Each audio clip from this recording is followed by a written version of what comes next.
Once we understand what money is, what makes money, why we have it, why we lose it, and what our money persona is, then we can get to the heart of the matter, which is designing a game worth winning, designing a life that we love, and choosing a life of love, which as you get deeper in the book, there's very practical concepts in here on how to reclaim time, how to reclaim cash, how to take something from resourcefulness, an idea, and turn it into profitability, even if you don't have the financial wherewithal when you start, by having the cycle of creation, and then identifying those hidden forces that create that context of a losing game.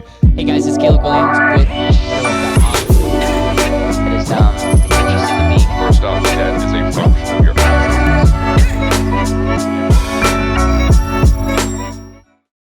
Hey guys, I'm here at Wealth Labs with my good friend Garrett Gunderson.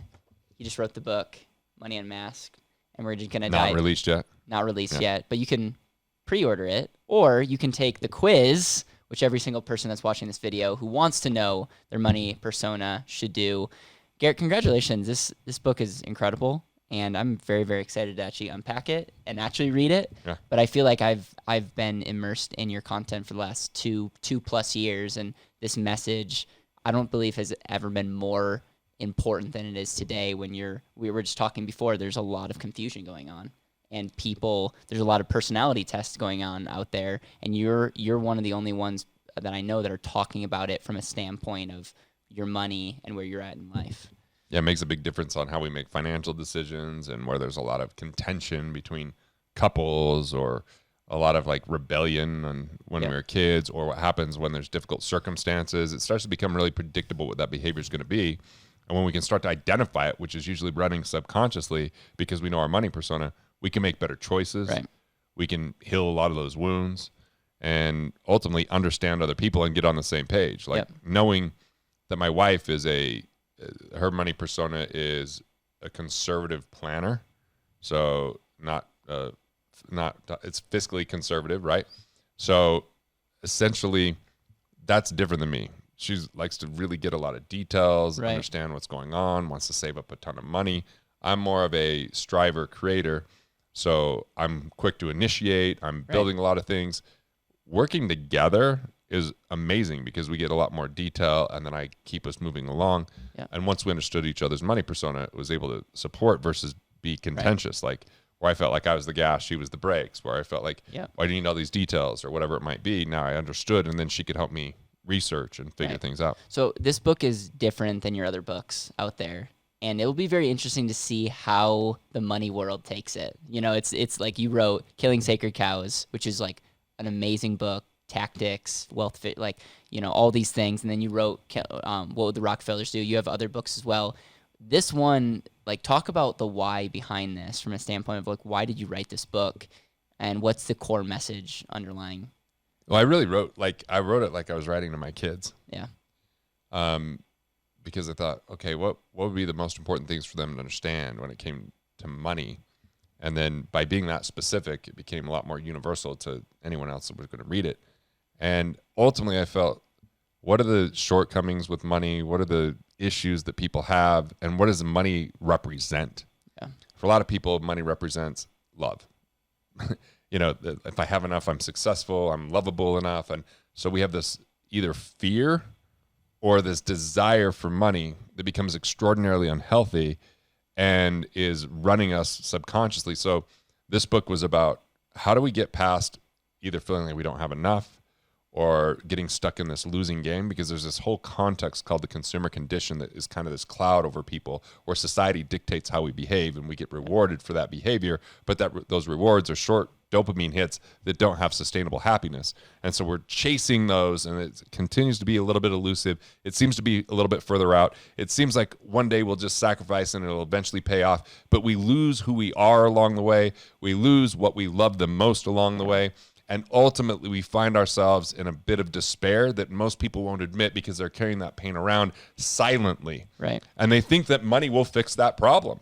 And so once we understand what money is, what makes money, why we have it, why we lose it, and what our money persona is, then we can get to the heart of the matter, which is designing a game worth winning, designing a life that we love, and choosing a life of love, which as you get deeper in the book, there's very practical concepts in here on how to reclaim time, how to reclaim cash, how to take something from resourcefulness, an idea, and turn it into profitability, even if you don't have the financial wherewithal when you start, by having the cycle of creation, and then identifying those hidden forces that create that context of a losing game.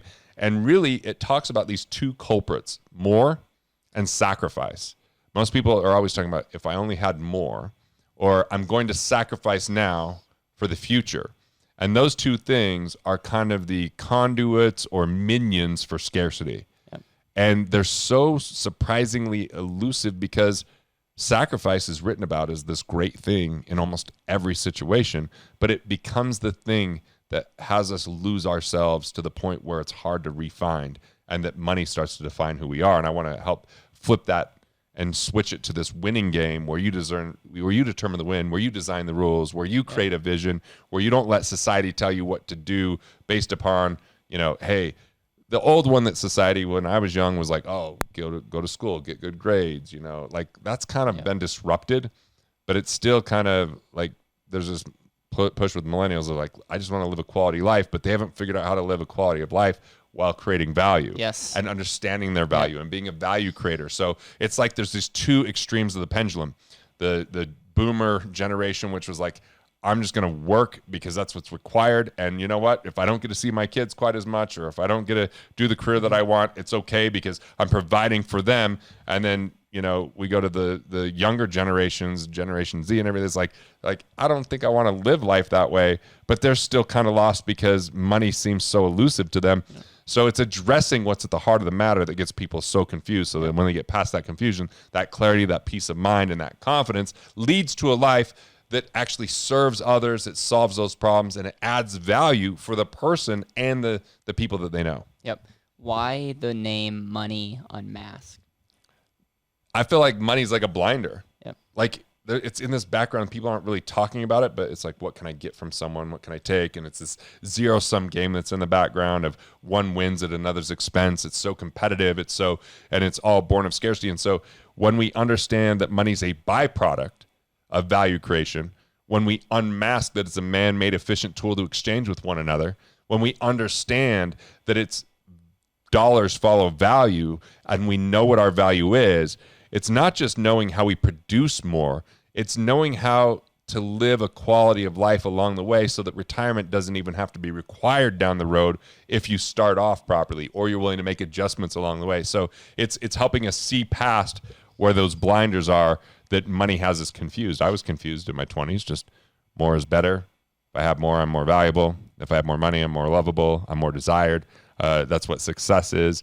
Like, money's not a bad thing until it becomes a thing that ruins every moment of joy that we have along the way. Yep. What I love about Money Unmasked is if you actually look at, the cash currency, it's actually not money. And so in a way, you're almost giving the middle finger to the whole system in it, because you're unmasking what we have, like money, and we almost give it power. But you're totally right.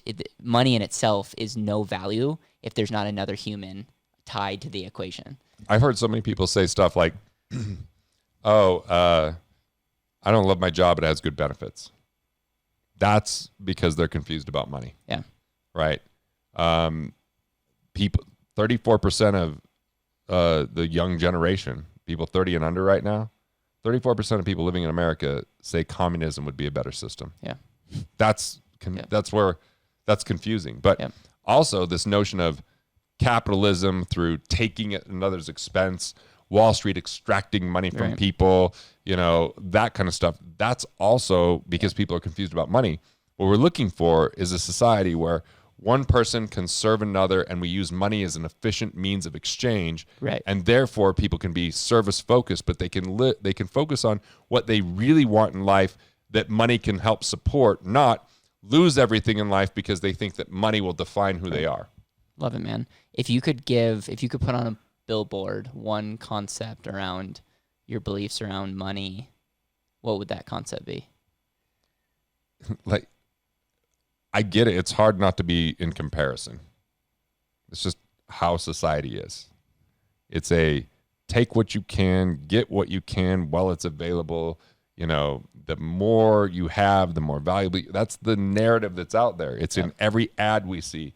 It's every time we watch a movie and someone is sitting there drinking a beer, eating what they want, but they're totally ripped. And we know they're now working out 3 times a day, right? In reality. Yep. But in the movie, it's like, that's just normal. So like, it's this whole dissonance that we're stuck in, that everything is about, we've got to have more. And then we get that more, and it's an insatiable appetite for more. And then we get that. And then, but really what we're looking for is more love, more expression, more enjoyment, more contentment, more connection when it comes down to it. But money has been something that has helped us be disconnected. Yeah. Almost like social media has more people connected to each other in communication, but less connected as human beings in a sense of quality. And so the thing I would say about money is it isn't something to be feared. And when it's the only pursuit, it's not powerful enough to hold up our problems. I would say that money is a great companion, but a terrible solo artist. When it becomes our only goal, we often hurt other people in that pursuit. Yep. We put our interest in money over the interest of the other parties involved, and then we have a detriment to who we are as an individual. So what I mean by a companion is it's a benchmark. It's a good to understand, is this valuable? Do people value this? And, you know, how do I reach more people? How do I impact them more deeply? And therefore more money comes in. And as that money comes in, I could reinvest that in my purpose. I could reinvest that in my skill sets. I can reinvest that in my quality of life. I can reinvest that into my community. It's looking at it as something that flows through you versus stop when it gets to you. Yeah. If going back to the billboard, if you had to make a statement that every single person would see, what would that say on a phrase? Live your richest life. It's good. Right? Money is part of being rich, but if we're truly going to live a rich life, that comes down to what is our quality of relationships? How much love do we have for ourselves? Yep.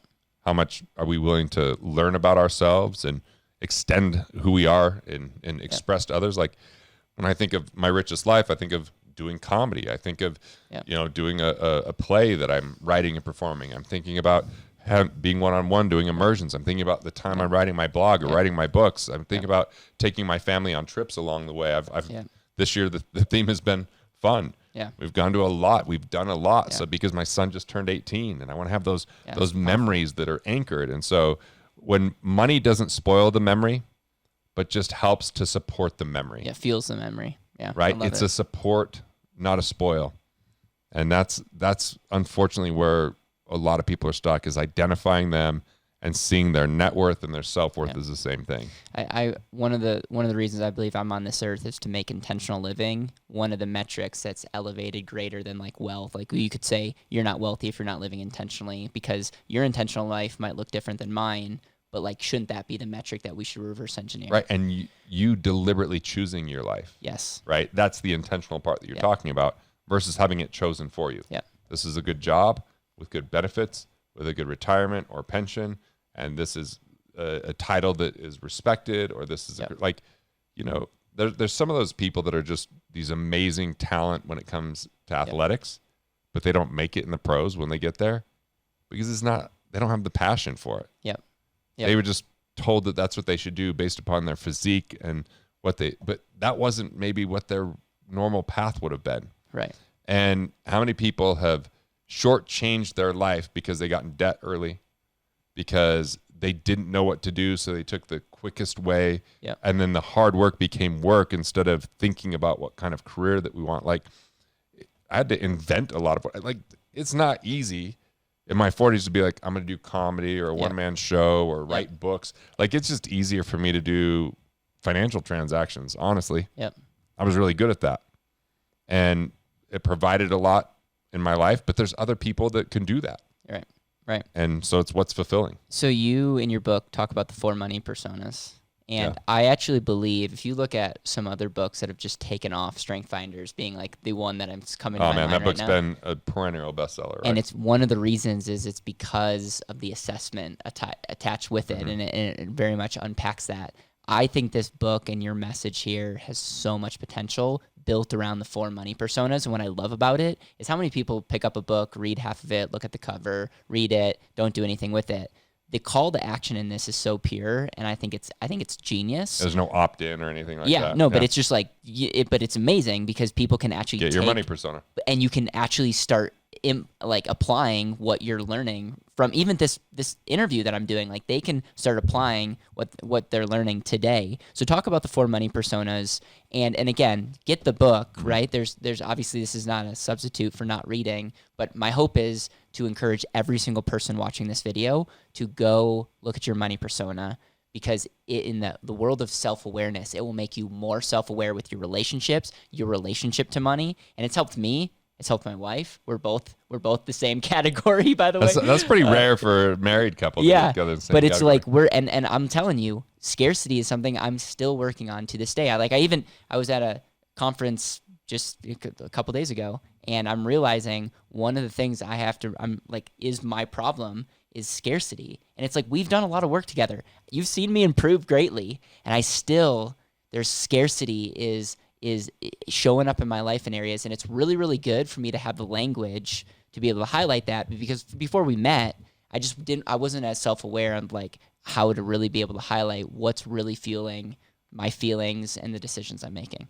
Yeah, so the money persona you're talking about is the miser, right? Playing a game of preservation. Yep. Which is about how do you hold on to what you can? It's kind of a play not to lose. You know, how do I save here and not spend there?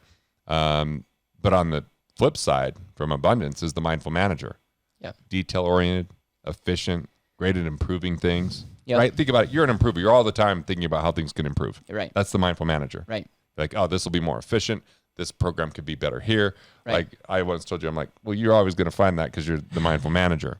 And I'm also a striver. So Right. We're not all one. Yeah. It's just what do we kind of lead with? Yeah. And if times were tough, you'd go to your miser. Right. Right. So, yeah, I've been all 4 at different points in my life based upon circumstance, based upon pressure, based upon, what felt like the most control. Yep. But I began my life as a miser because my family had a philosophy of, okay, look, my great-grandfather was separated from his family for 7 years, not having enough money, coming to America. So that is like permeates at a cellular level. Yep. So I was like, hey, you're never sure if you're going to have enough money, so you got to hold on to what you got. That was kind of the philosophy. Like, where can you get the cheapest gas? Where if you go shopping is going to get you the lowest priced food. Like, they had books that they would track and they would share notes and drive across town just to save a few bucks. That's fine. But in production, that could really start to cost you because you're saving pennies at the expense of dollars. Yeah. Right. So it's not that any one persona is all good or bad. It's just that in scarcity, we operate as the miser, and in abundance, we're going to operate more like a mindful manager. Now, the second money persona is the conservative, which the conservative is a hesitant, overly analytical, know-it-all a lot of times. They play a game called accumulation. It's all about how can I set money aside for the future, often focused on retirement planning and retirement plans and diversified portfolios, and kind of they can operate as a bit of a know-it-all. Like I see this sometimes in like Midwestern men, like professors and stuff. Like how could you not know this? How are you so stupid? Yeah. But on the flip side, in abundance, they're the planner, stable, thoughtful, strategic. Every major organization has great planners, a CFO, or it's like they're great at mitigating risk. They're great at monitoring the effectiveness or efficiency of projects and pro formas and projections. And so they're great at understanding if something can actually be implemented with the bandwidth of what's there. So that's that one. I'm now where I've spent most of my working years has been as a striver creator. Striver plays a game called status. When I find myself in comparison or wanting more, like that's I'm striving. I'm gonna work harder, right? They think they could work harder to make more, but they inevitably burn out.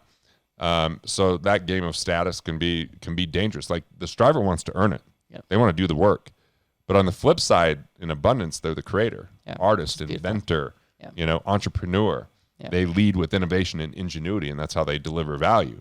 And the final one is the high roller. They play the game called opportunity, often raising funds, cutting corners, taking on too much risk. But the flip side is the catalyst, the winning persona there. And the catalyst is a visionary, a connector, a mover and shaker. They think and play big and show us ways we can all win together. So, that's a really brief kind of broad stroke overview, but to understand like how they view money and what the good and bad, or how they would answer a question around money and what that would trigger, or it's very, very useful. Do you have data on just like where most people are? Like, are most people conservative or misers or? The high roller catalyst is the rarest of them. Yeah.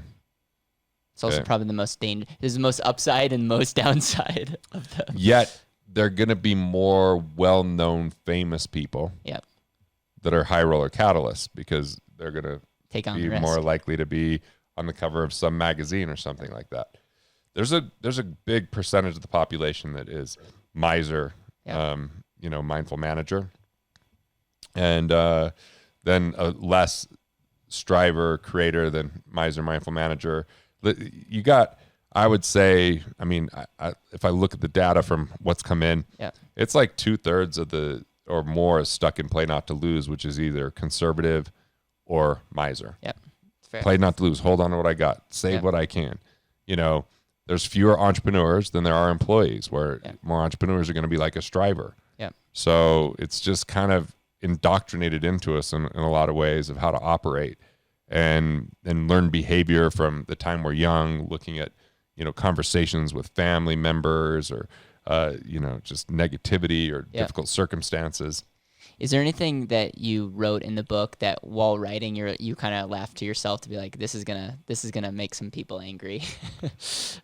Killing sacred cows felt like it was gonna be like that. I think what's gonna be most surprising is the last 2 chapters. Yep.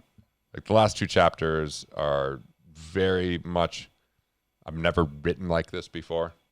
But I think it's where the real depth is and where the real value to unlock people's potential, to help them embrace prosperity and abundance and to heal from some of the damages around money.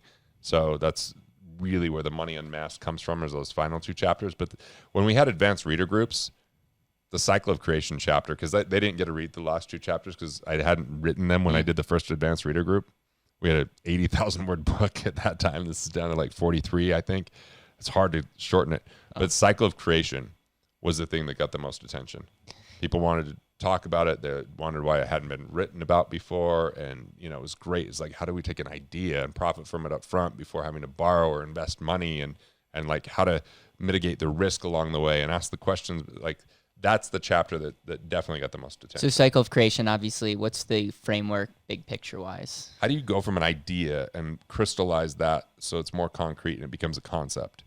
How do you go from a concept to a framework so you can start to delegate and have people support and have it come to implementation and bring that out as a product, service, or experience? And how do you profit from it in the concept phase? And we've seen a lot of that with, a lot of the microfunding sites, not micro, but crowdsourcing type of stuff, where people are paying for something and then it's being built and they didn't borrow money. They're just now fulfilling for the people who funded it. So that's a concept that's big in this whole book called How Do You Win First, Then Play? Yep. Where the win is in the work and where the profit is up front, and it's not about sacrifice. So it's like, it's such a radically different book than what you would get in most finance books. Yep. Like if you read Susie Orman or Dave Ramsey, it's going to be, you should save, you should spend less. Why didn't you know better? You should have done more. You got to get your planning in order. Don't, cut up your credit cards. So, don't go on vacations. Like that has really kind of been a big narrative for those types of books. And then you get a lot of books that are really specialist books based upon specific strategies for a specific type of real estate or a specific type of insurance. Like What Would the Rockefellers Do was kind of like that I wrote.